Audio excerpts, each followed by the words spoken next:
Hello, good morning, everyone, and thank you for joining us for this interview with one special, very special guest, member of our community, and that is Professor Andrew Markham, who's the academic director of our Disability Studies program. Good morning, Andrew. How are you? Good morning. I'm doing very well. It's great to be with you. Thanks for having me on. It's a pleasure and happy New Year. I hope you had a nice holiday. We had a chance to recharge our batteries, so to speak, and ready for the new spring semester in 2023. Yes, So, indeed. so Andrew, I know you have been academic director at SPS since last year, and some members of our audience might even ask, what is disability studies? But before we get there, I'd like to know a little bit more about you. So, if you can tell us how you got to a position in academia, what interested you in higher education, and in particular in disability studies. Sure. So I'm a person with a disability. I was born with cerebral palsy. I'm also the first person in my family to graduate from college. And when I went to college, it really opened my mind up to the world. And it was a great experience. And I decided maybe when I was a senior undergraduate that I wanted to pursue being a professor because I wanted to teach. I wanted to introduce people to the ideas and things that had inspired me. And I was studying English literature and American history at that time. And then I discovered American Studies, which was the interdisciplinary study of American history and culture. And as a person with a disability, I was very much interested in how we think about disability, how we talk about disability, what stories we tell about disability, and how those translate into policies and actions and how we respond to disability. So that's how I wound up in disability studies, which, if you're not familiar with it, is the interdisciplinary study of disability, bringing together the social sciences with the humanities to look at disability holistically as a social and cultural and historical formation, not just a medical category, Hmm. but something that is part of the fabric of our society and culture, and how we think about and talk about disability affects how we respond to it and affects everything from public policy to environmental design and architecture. Um, all of those different things can be implicated in disability and how we think about it. So that's what disability studies is. It's looking at what disability is and how we respond to it socially and culturally, and what that means for us as a society. And how many years have you been involved in this discipline? Um, oh, about let's see, more than a decade. I've been teaching college courses now for almost 20 years. In fact, this year will be my 20th year teaching in American Studies and Disability Studies. Congratulations, So, congratulations. And when we teach and study disability studies, um, what type of disabilities are contemplated in those studies? Can you? well, our program looks at the full range. So we have a number of different tracks. If you're interested in autism spectrum, or intellectual and developmental disabilities, or physical disabilities, mental health is a growing area, a key area that we're increasingly invested in. And we have students who are social workers. We have students who are in criminal justice and law enforcement who want to better understand disability. We have people in arts and the theater who want to create cultural productions and artistic productions that are represent the disability experience but are also accessible to people with disabilities. We have people that work in public institutions and places like museums. We have a master's degree that focuses exclusively on disability accommodations in higher education. Hmm. So it's we have a lot of parents of people with disabilities who want to learn how to be better advocates for their children. And what we try to do in the program is give professionals, working professionals, and students the opportunity to gain the skills and the tools and the language that they need to make the world a more accessible and equitable place for people with disabilities. And you mentioned programs. Can you specify or give a little bit more detail on which are the academic programs that we offer at the School of Professional Studies?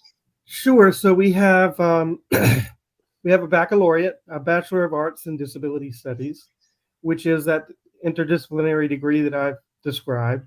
We also have the Master of Arts in Disability Studies, Mhm. which is similar to the baccalaureate, except it's at the graduate level. And again, that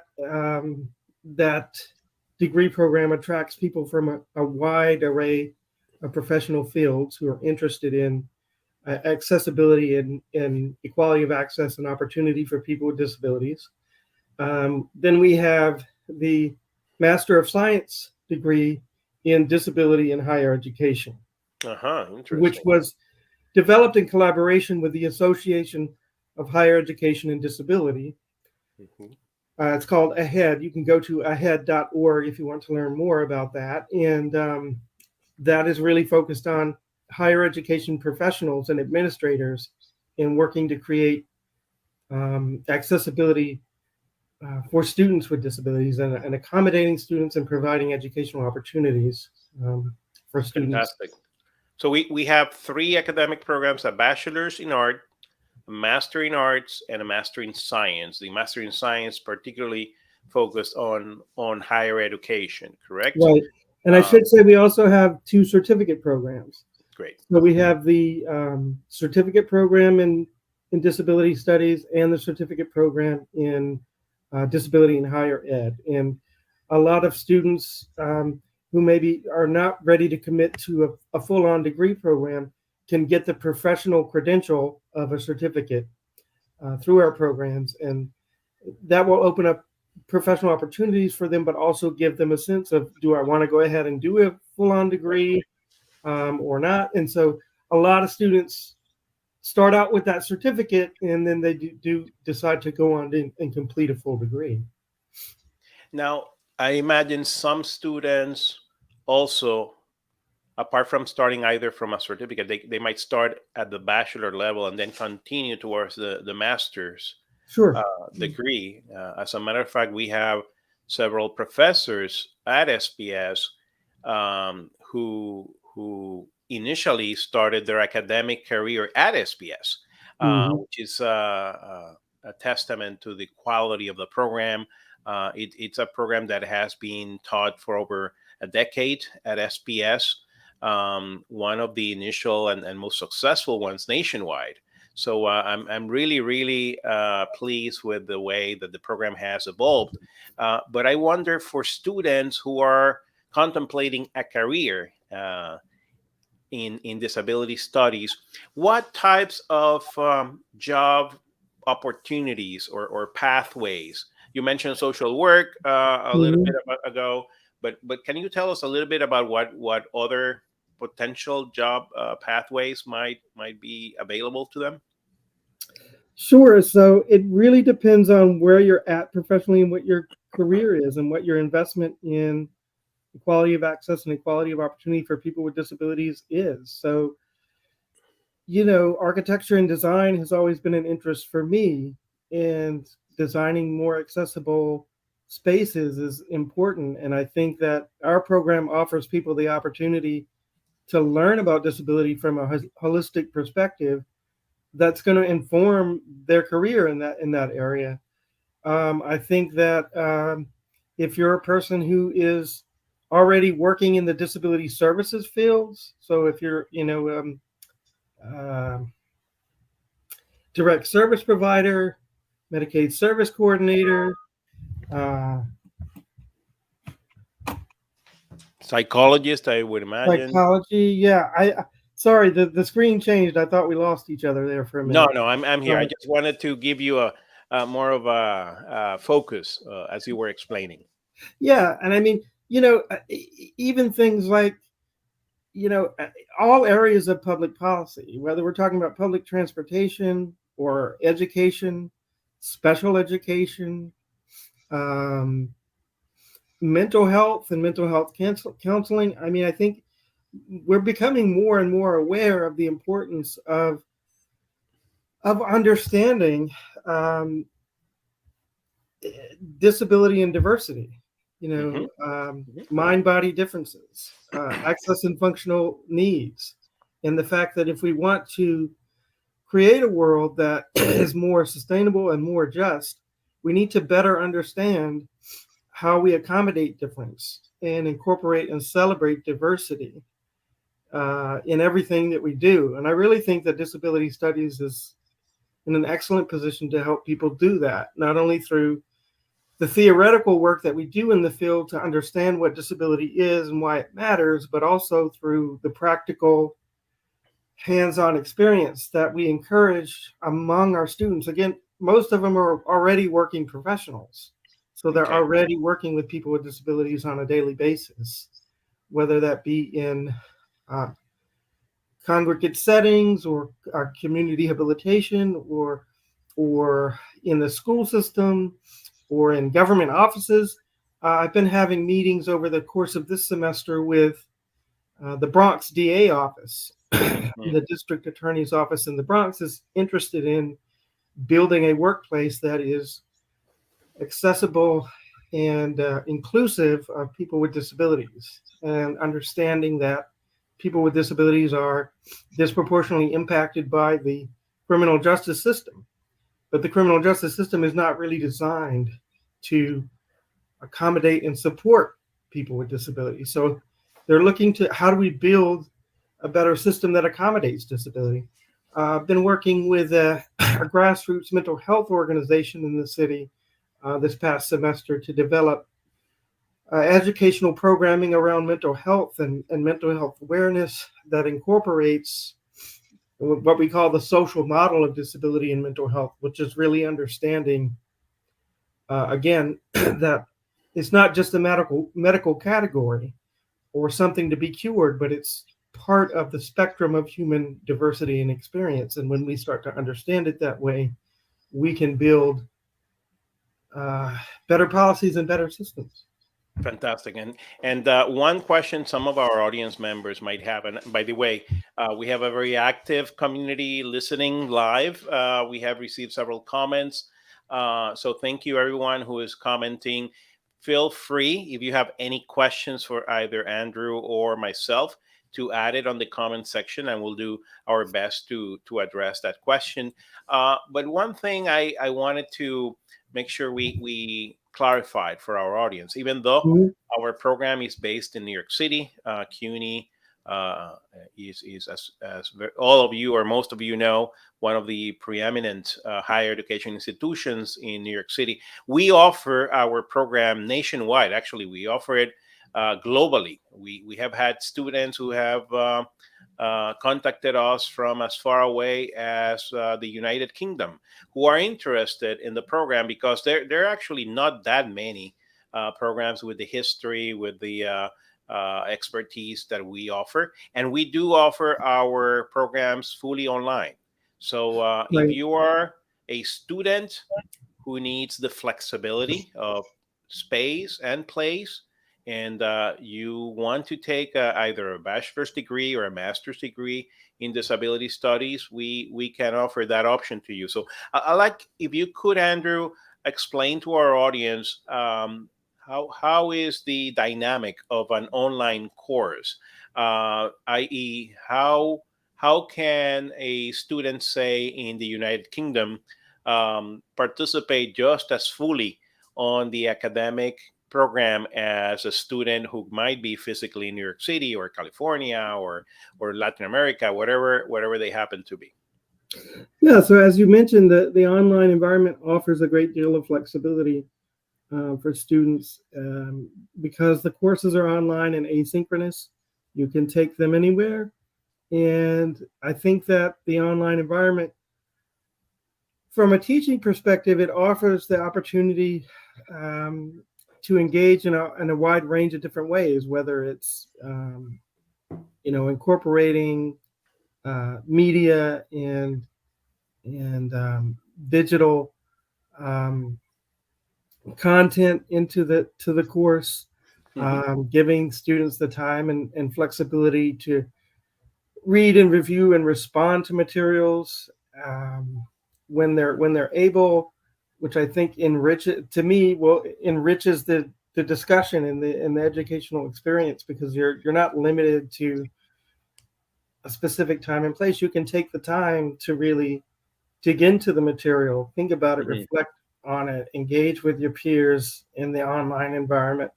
And one thing, it gives us the advantage of being able to draw on a pool of instructors and scholars from everywhere, from across the country and around the world, that we wouldn't be able to do if we were Yeah. primarily site based. I mean, we've got leaders in the field of disability studies who teach from California and Oregon and the Midwest and here in New York City, and we just wouldn't be able to do that without the online format. And you also, I believe, have a journal, a peer-reviewed journal We do. in disability studies. Can you talk a little bit about that?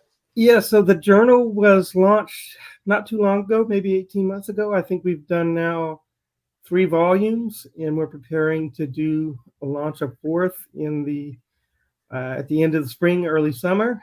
In fact, we're already getting some submissions.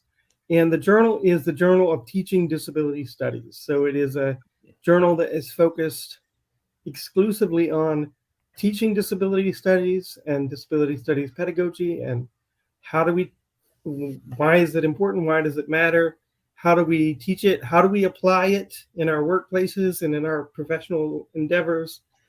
Um, and I'm really excited by the quality of stuff that we've been able to publish. I That's think that we're currently the only journal uh, at SPS, and I'm proud of that. So it is excited. indeed. It is indeed, and it's also a great opportunity to share knowledge with colleagues across the world.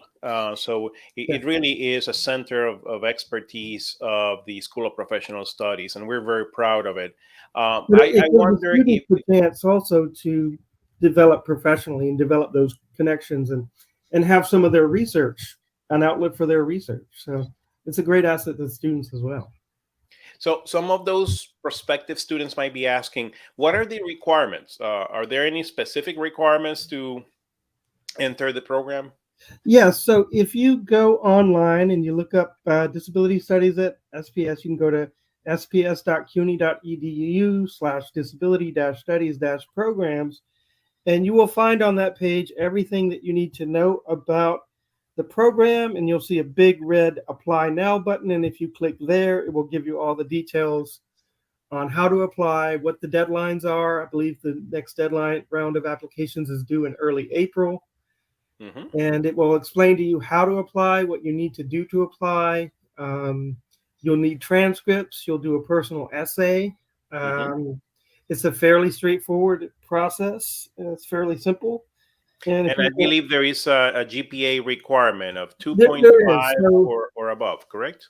yeah. If you're applying for one of the master's programs, it's a 3.0, I believe. And for Okay, the certificate program, I believe it's 2.0. good. So 2.5. Now, there's also a program we Yeah. have at SPS. Let's imagine, since we have a lot of students who are adult learners who work full time and need the Mhm. flexibility, maybe they started their academic career some years ago and now they want to go back to college, but they didn't do as well in those initial years. So they might not uh, reach the 2.5 Mhm. GPA threshold. We Mhm. have a special program called Jumpstart that would Mhm. allow you as a student or a prospective student to apply with a portfolio that will demonstrate that you have a skill set or have developed experiences or skill set that should warrant you admission, even if you are below the 2.5. So Mhm. that, of course, is assessed by you, Andrew, and your Yeah. colleagues. But it's an opportunity for those who maybe at some point stopped their academic career and want to come back and finish their degree. Is that correct? Yes, that's right. And we also, I, if you're not, for those who may not be familiar with the CUNY system, it's really a system that was created to promote and proliferate educational opportunities for people who wouldn't otherwise get those opportunities. So Hmm. people like myself who are first generation college students, you know, our program in our school is majority minority, and we serve a population of people um, who are committed to public service and doing good in the world. That's what we're about. And so, if you're applying to our program, maybe you don't have an academic reference because you like you said you've been out of school for a while, but you can get a really good recommendation from a boss that you're working with in the disability services field, and you can work with us to take courses as a non-matriculating student so you can get used to the courses, and you can take the certificate program and Yeah. kind of get used to it and get in the groove, and we allow you plenty of time to complete your degree, and we try to work with each student individually to help them succeed and meet their goals. So we're not a That's place a good yeah, go ahead. that's a good point, Andrew. Given the fact that most of our students are adults who are working full time or have either work or family obligations, it Mhm. is not uncommon to have students who take only a few courses per Mhm. semester. So you can take as long as you need to complete, Yeah. as long as you are active, of course, in Right, your we're academic making progress. progression. But we have students who take just one or two courses per semester, but eventually they complete their degree. The faculty is amazing, very supportive. I'm very proud that we have, I say we have disability studies in our DNA at the school. Everything we do at the school, whether it's in terms of content for the courses and the way that we support our students, has that embedded that consciousness and that priority given to making sure we are adequately serving disabled students. So it is one of our jewels at CUNY SPS. I'm very proud of it. So I'm wondering, Andrew, if you have any additional recommendations for potential current or potential students who might be interested in disability studies.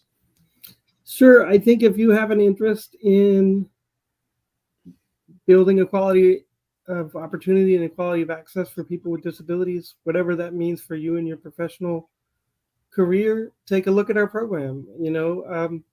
Go online, reach out to me if you like, and I'm happy to meet with you, answer questions that you may have. I have a fantastic assistant director called Tamara Colon, and she does a wonderful job working with graduate students and helping to advise them. And she can answer questions about the whole process of applying and getting through school. Um, just, So if you can look at if our you course want, catalog and see what we offer and pick something that works for right. So if someone wants to reach out to you. you, what's the best way to do it? Do you have a preference? Email is the best way to reach me. Andrew.markham@cuny.edu. Andrew.markham, just like it's on your caption there. Andrew.markham at cuny.edu. Mm-hmm. You can also visit our website, sps.cuny.edu. And on the search bar, just put disability studies, and it will take you directly to a description of the programs. There's also a description of the curriculum. So, what are the courses that are included both at the bachelor's and at the master's level?